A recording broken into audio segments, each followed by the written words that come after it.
poor.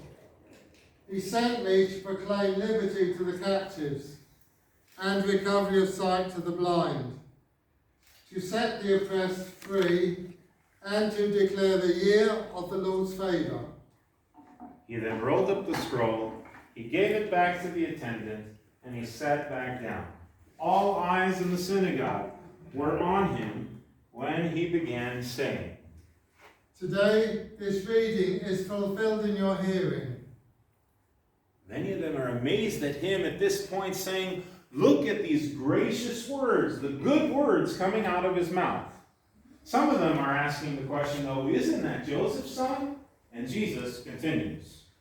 Surely you will quote this proverb to me, Physician, heal yourself. And you'll ask me to do here in Nazareth the things you heard I did in Capernaum. Well, I can tell you, a prophet is never recognized in his hometown. You see, there were many widows here in Israel at the time of Elijah, when the skies were shut for 3.5 years, there was no rain. There was a severe famine in the land, and everybody was starving.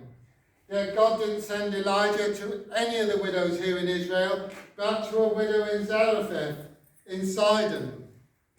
And there were many people suffering with leprosy here at the time of Elisha. Yet not one of those lepers was cleansed or healed, only Naaman the Syrian.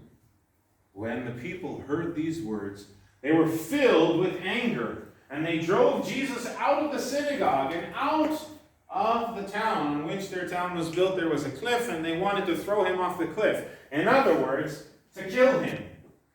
They just went from, we like what you say, to we're going to kill you for what you said. How did that just happen?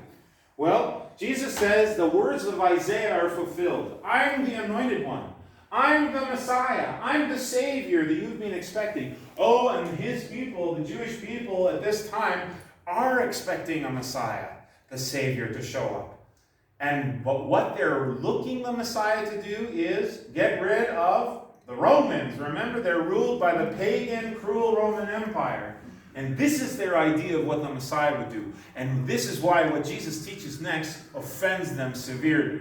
Because he chooses 2 stories from the book of Kings, which they know, right? He just summarizes the stories, but he points out something here that is not literally said in the stories. He points out that many Israelites were starving, and many Israelites were lepers. But God saved these non-Jewish people. It gets worse. Naaman the leper was not just a foreigner. He was the general of the enemy army. Wait a minute.